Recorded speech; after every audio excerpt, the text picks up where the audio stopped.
बिहार विधानसभा चुनाव के परिणाम आने के 41 दिन बाद आरजेडी ने अपने प्रत्याशियों के साथ समीक्षा बैठक की थी और चुनाव परिणामों को लेकर अपने प्रत्याशियों से विचार विमर्श किया था। समीक्षा बैठक के पहले तेजस्वी यादव रांची पहुंचे थे और आरजेडी सुप्रीमो से मुलाकात कर पार्टी कार्यकर्ताओं के लिए संदेश लेकर आए थे। आरजेडी की समीक्षा बैठक के बाद नेता प्रतिपक्ष तेजस्वी यादव और प्रदेश अध्यक्ष जगदानंद सिंह ने प्रेस कॉन्फ्रेंस को संबोधित किया। नेता प्रतिपक्ष तेजस्वी यादव ने किसानों के आंदोलन को लेकर बिहार में तमाम किसानों से आंदोलन में शामिल होने की अपील की है। साथ ही पूर्व डिप्टी सीएम और नेता प्रतिपक्ष तेजस्वी यादव ने किसानों के मुद्दे पर बिहार के सीएम नीतीश कुमार पर जमकर निशाना साधा। उन्होंने कहा कि बापू की मूर्ति के नीचे खड़े होकर हमने किसानों के आंदोलन में साथ देने का संकल्प लिया था। हम इस संकल्प पर आज भी कायम हैं। उन्होंने कहा कि बिहार के सीएम नीतीश कुमार ने किसानों को मजदूर बना दिया है। किसानों को और मजदूरों को नीतीश कुमार ने बर्बाद कर दिया है। नेता प्रतिपक्ष तेजस्वी यादव ने प्रेस कॉन्फ्रेंस किसानों के मुद्दे पर बिहार के सीएम को घेरा। सीएम ने किसानों को मजदूर बना दिया है, यह कहा है तेजस्वी यादव ने।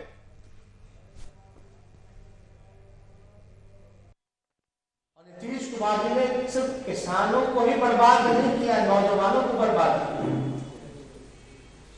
व्यवसायियों के साथ क्या हो रहा है बिहार में, यह किसी से छुपा नहीं है। शिक्षकों के साथ क्या हो रहा है बिहार में, यह किसी से छुपा नहीं है। बेरोजगारी की भी वैसी समस्या है। कोई कारखाना बिहार में, इंडस्ट्री कुछ नहीं लगा। और जो बिहार सबसे ज्यादा निर्भर अगर कृषि में करता है, लगभग 70% बिहार जो डिपेंडेंट है वो कृषि पे है। और वहां अगर आप एपीएमसी को खत्म कर देते हैं, मंडी व्यवस्था को खत्म कर देते हैं, बाजार समिति को खत्म कर देते हैं, तो किसान गरीब होता चला जा रहा है, मजदूर होता चला जा रहा है। अब कुछ दिन बाद ये डबल इंजन की सरकार जो है किसानों को भिखारी बनाने का काम करेगी। ये अन्नदाता है, इनके लिए हम सब लोगों को खड़े होना चाहिए। और हम तो ये मांग करते हैं नीतीश कुमार जी से भी और केंद्र सरकार से भी, एमएसपी को लीगलाइज किया जाए। न्यूनतम समर्थन मूल्य जो है उसको लीगलाइज करना चाहिए। ये हम सब लोग, हमारी पार्टी की तरफ से सभी लोगों की मांग है कि एमएसपी न्यूनतम समर्थन मूल्य जो है फसलों का, उसको लेकर के लीगलाइज करना होगा। और तेजस्वी यादव ने क्या कुछ कहा अपने प्रेस कॉन्फ्रेंस में, मुख्य बिंदु समझिएगा ग्राफिक्स के माध्यम से। तेजस्वी यादव की हुंकार, आज व्यापारियों शिक्षकों के साथ क्या हो रहा है यह किसी से छिपा नहीं है। 70% लोग कृषि पर निर्भर हैं और एपीएमसी समिति मंडियों को खत्म किया जा रहा है। अन्नदाता के लिए हम सब खड़े हैं। तेजस्वी ने एमएसपी को लीगलाइज किए जाने की मांग की है। जब तक किसानों की मांगें पूरी नहीं होती हैं, आरजेडी किसानों के आंदोलन के साथ मजबूती के साथ खड़ी रहेगी।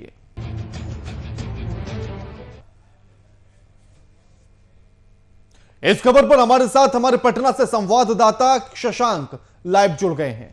शशांक, तेजस्वी यादव ने जिस तरह से कहा है कि नीतीश कुमार भी किसानों को सिर्फ किसान नहीं, उनको मजदूर और भिखारी बना दिया है।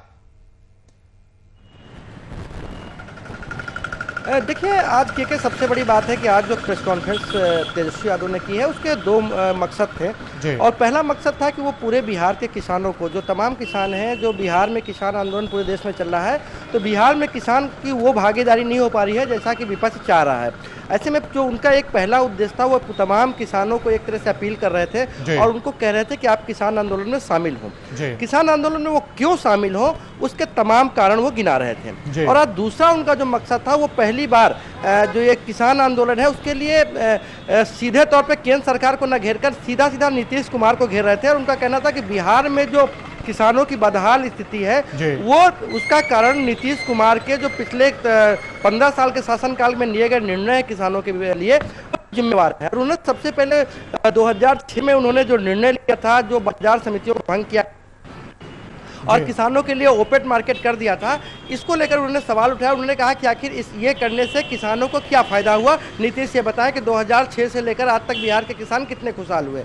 दूसरी बात, लेकिन दूसरी बात शशांक जी, अगर देखा जाए तो बिहार के भीतर किसानों की औसत आय सबसे कम है, झारखंड भी आगे, इस बात का जिक्र भी तेजस्वी यादव ने किया है।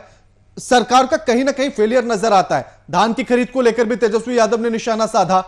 एक तरफ मुख्यमंत्री साहब कहते हैं कि धान की खरीद हो रही है, दूसरी तरफ किसान कहते हैं कि नहीं हो रही है। उसी बात को लेकर तेजस्वी यादव ने भी निशाना साधा कि किसानों के धान नहीं खरीद पा रही है सरकार, और सरकार चुप है।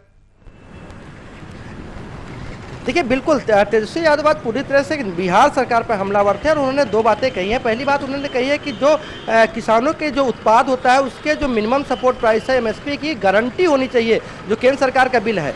और दूसरी बात उन्होंने बिहार सरकार पर आरोप लगाया है कि जो बिहार सरकार दावा करती है कि वो 45 लाख मेट्रिक टन गेहूं धान की खरीद कर रही है बिहार में, लेकिन ऐसा कभी नहीं हुआ पिछले 15 सालों में जब बिहार में 10 लाख मेट्रिक टन धान की भी खरीद हुई हो। तो ऐसे में जो सरकारी प्रोक्योरमेंट की बात है, जो सरकारी मूल्य मिलने की बात है, वो कहीं ना कहीं छलावा है, धोखा है। दूसरी बात उन्होंने ये भी कही है कि अगर सरकार एमएसपी देती है धान पर, खास करके अभी धान का सीजन चल रहा है, तो किसानों को आप बताइए कि वास्तव में कितने पैसे मिल रहे हैं। 1850 रुपए पर क्विंटल का लगभग का एमएसपी यहाँ बिहार में तय है, लेकिन कोई भी किसान 1200, 1400, 1500 से ज्यादा धान अपने नहीं बेच पा रहा है। तो ऐसे में किसानों की स्थिति बदतर है और सिर्फ सरकार यहाँ पर दिखावा कर रही है। लेकिन सबसे बड़ी बात है कि जो बिहार में किसान है, जो औसत किसान है, वो उनकी कृषि में उत्पादन पूरी तरह से निर्भरता है। यानी बिहार में करीब 70% ज्यादा लोग किसान खेती पर निर्भर है। लेकिन ये बात सही है कि बिहार में जो भूमि का पट्टा है, जो बिहार में भूमि का अंश है, वो लोगों के पास बहुत छोटे छोटे हैं। ऐसे में तमाम जो लोग हैं वो बड़े किसान नहीं है, बल्कि एक तरह से किसान मजदूर ही हैं। तो इस बात को भी समझना होगा शशांक कि अगर पिछले साल के आंकड़ों पर एक बार नजर डाली जाए तो पिछले साल भी सरकार महज 1% ही धान खरीद पाई थी किसानों का। बिहार की बात है ये। और ऐसे में अगर सरकार अब इस बात को लेकर दंभ भरती हुई नजर आती है कि वो किसानों के धान की खरीद कर रही है, जबकि जमीनी हकीकत कुछ और बयां करती है, फिर कैसे यकीन किया जाए सरकार की बातों पर? शशांक, देखिए क्या सबसे बड़ी बात है कि बिहार में जो धान के प्राप्ति का लक्ष्य था वो पिछले साल 30 लाख मेट्रिक टन था। तो लेकिन बिहार सरकार ने कभी वो 30 लाख मेट्रिक टन अचीव नहीं किया है। लेकिन 1% भी आंकड़ा बहुत कम है। बिहार में कम से कम 13 से 15 मेट्रिक टन धान की खरीद हुई थी पिछले साल, और इस साल आंकड़े को 45 लाख मेट्रिक टन कर दिया गया है। लेकिन सबसे बड़ी बात है कि बिहार में जो केंद्र हैं, जो जहाँ पर धान खरीदे जाते हैं, वो पैक्स हैं और कहीं कहीं पर राज्य खाद्य निगम धान खरीदती है। तो ऐसे में वो केंद्रों की संख्या कम है और केंद्रों की क्षमता भी काफ़ी कम है। तो किसान जो है, आमतौर पे किसानों को वो मूल्य नहीं मिल पाता है अगर, या किसानों का जो धान है औसत मानक से कमज़ोर होते हैं। ऐसे में किसानों का रुख जो बाजार समितियां हैं उनकी तरफ पहले हुआ करती थी, लेकिन किसानों का रुख अब कहीं ना कहीं पैक्सों की तरफ उतना नहीं हो पाता है। तो निश्चित रूप से बिहार में जो पैक्स के आंकड़े दिए जाते हैं, जो लक्ष्य रखा जाता है, उससे काफ़ी बिहार सरकार पीछे रहती है, या कहा जाए कि 50% भी नहीं होता है। आखिर किसानों को उनका हक मिलेगा कैसे? किसान भले ही बाहर निकलकर नहीं आ रहे हों या बिहार में आंदोलन में वो धार नजर नहीं आ रही हो कि किसान उसमें शामिल हो, लेकिन उसके बाद भी किसानों का हक कैसे मिलेगा? एक बड़ा सवाल बिहार की सरकार के सामने खड़ा है, या सिर्फ वादों से, भाषणों से ही काम चलता रहेगा? सबसे बड़ी बात है कि उससे बेहतर स्थिति उनकी हो सकती थी, लेकिन किसान मूल्य है, इनके जो उत्पाद है वो उत्पाद का कोई एक निर्धारित दर नहीं है। और ऐसे में बाजार के अभाव के कारण किसान जो है बिचौलियों को अपना अनाज या अपने उत्पाद बेचने के मजबूर हो जाते हैं। तो पूरे देश में ऐसे सिस्टम लागू करने की निश्चित रूप से जरूरत है जहाँ किसानों को ये निश्चित हो जाए, गारंटी हो जाए कि वो जब अपनी फसल उगाएंगे तो उनकी फसल का लागत उनको मिल पाएगा, उनके जीवन को उनको मुनाफा मिल पाएगा। मोदी सरकार ने कहा था किसानों की आज दुगनी करेंगे, लेकिन आखिर प्रयास क्या किए जा रहे हैं, कहीं ना कहीं सवाल जरूर उठते हैं। लेकिन राज्य सरकार की जहाँ तक बात की जाए तो अभी हमारी जो राजद के लोगों, जदयू के लोगों से बात हुई, जदयू के प्रवक्ता से बात हुई, उन्होंने कहा कि बिहार में कृषि रोड मैप है और कृषि रोड मैप जिस तरह से तेजस्वी यादव ने निशाना साधा है, और तेजस्वी यादव ने इस बात को कहा कि सरकार ने किसानों को मजदूर बना दिया है, इस बात का जिक्र भी उन्होंने किया कि सिर्फ किसानों को नहीं, उन्होंने युवाओं को भी बर्बाद कर दिया है। ऐसे में सरकार के सामने चुनौतियां तमाम हैं। जिस तरह से चुनाव के समय पर भी आंकड़े हमने लगातार आपको दिखाए थे कि बिहार की स्थिति कहती क्या कुछ है और सरकार के दावे क्या कुछ कहते हैं, लेकिन उनमें जो एक फर्क नजर आता है वो भी धरती और आसमान की बराबर। उस फर्क को समझना बड़ा बेहद जरूरी होगा। और सरकार जिस तरह से टीवी कैमरों के सामने आकर या फिर अपने भाषणों में जिस तरह की बातें करती है, उनमें कितनी सच्चाई है, उनमें कितना दम है, इस बात को समझना भी जरूरी होगा। अभी कुछ दिन पहले ही मुख्यमंत्री साहब ने जिस तरह से इस बात को कहा था और उन्होंने कहा था कि किसानों का धान सरकार खरीद रही है, लेकिन पिछले साल के आंकड़े कहते हैं कि एमएसपी पर महज 1% धान बिहार के भीतर सरकार ने खरीदा था।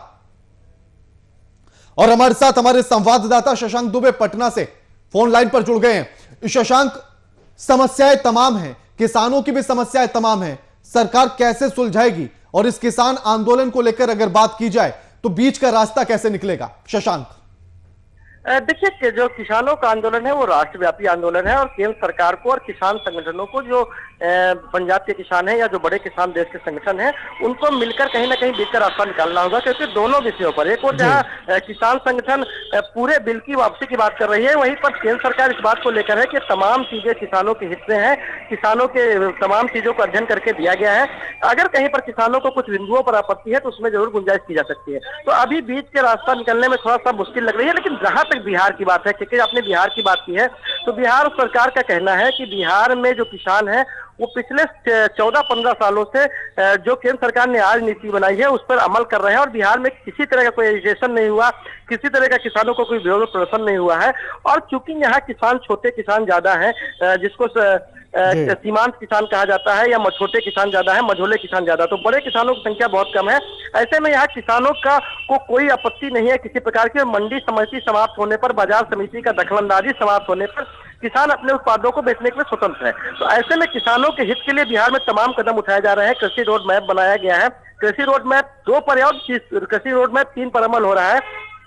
किसानों को सिंचाई के लिए सब्सिडी दी जाती है, किसानों के फसल क्षति होने पर उनको मुआवजा दिया जाता है। तो बिहार सरकार ने तमाम वो नीतियां बनाई है जो किसानों के हित में है। और किसान कहीं बिहार के इस आंदोलन में इसलिए भी शामिल नहीं हो रहे हैं कि किसानों के हित में सरकार ने पिछले 14-15 सालों में काम किया है। तो दोनों तरफ से अपने अपने दावे हैं, लेकिन कहीं ना कहीं किसानों की अपनी परेशानियां, अपनी बातें हैं जिनको सरकारों को एड्रेस करना चाहिए। बिल्कुल बिल्कुल, शुक्रिया आपका हमारे साथ ये तमाम बातचीत करने के लिए शशांक।